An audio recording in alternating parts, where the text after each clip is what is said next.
Madame, Monsieur, bonjour. C'est un plaisir de vous retrouver pour la revue de presse de ce jour. Que disent les journaux de ce mardi 23 mars 2021? On démarre avec l'intelligent d'Abidjan qui dévoile à sa une qu'après l'effondrement d'un immeuble en construction à Abidjan, Cocody Bonoumin et le détachement de la façade d'un autre immeuble, le gouvernement et le ministre Koné Bruno décident de sévir en affirmant 80% des constructions dans le district d'Abidjan n'ont pas de permis de construire.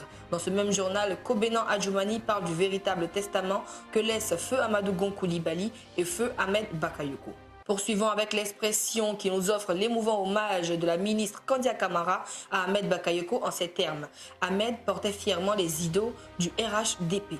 Toujours dans l'élan des obsèques du Premier ministre, Soir Info propose des révélations sur une tentative de déstabilisation préparée avant l'inhumation de Ahmed Bakayoko. S'agissant des rumeurs autour de la mort d'Ambak, contraction affective du nom et du prénom du Premier ministre, le ministre Adjoumani affirme ceci. L'opposition tente par tous les moyens de nous atteindre le moral. Le confrère dévoile également la catégorie de personnes que tue le plus la Covid-19. L'Inter nous offre une exclusivité selon lui. Après Ambak, une décision importante va tomber. Des détails sur la personne pressentie pour lui succéder à la mairie d'Abobo sont évoqués. La primature est-il un poste à haut risque? Amadou Gon Coulibaly et Ahmed Bakayoko sont morts. Guillaume Soro et Aoussou Jano en exil.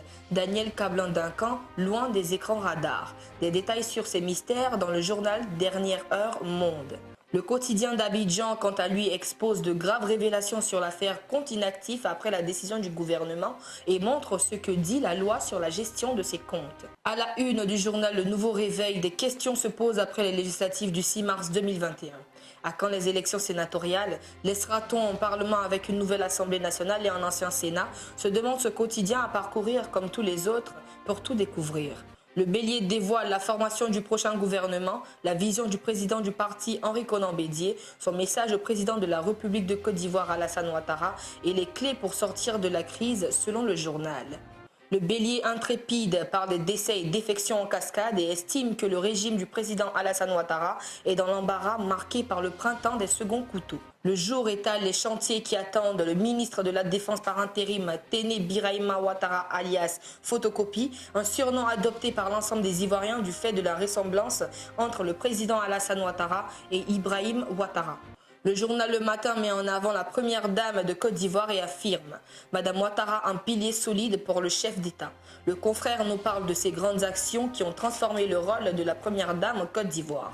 Véritable soutien pour les femmes, Dominique Ouattara a sauvé les enfants démunis et le cacao ivoirien selon le confrère.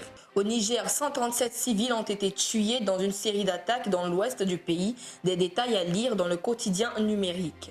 Dans une interview à Allo Police, une ancienne secrétaire de ministre explique son calvaire. Dépossédée de ses biens et expulsée de sa maison, elle clame « Mon ex m'a ruiné ». Nous suivrons l'enquête de l'Ivoire Hebdo sur Chris Yapi, un avatar qui secoue la République. Tous les détails sur ses cibles privilégiées, ses relais et réseaux. Chris Yapi ne serait-il pas en réalité Soro Guillaume? Moussa Touré répond, voici d'où vient ce lanceur d'alerte. Lit-on à la une du journal. Enfin, à la une de Génération Nouvelle, Anne-Marie Bonifon, coordinatrice de GPS, déclare « Croyez en la capacité de Soro à unir les Ivoiriens ». Merci d'avoir suivi cette édition. Rendez-vous est pris pour demain pour une prochaine édition de Revue de Presse. À bientôt.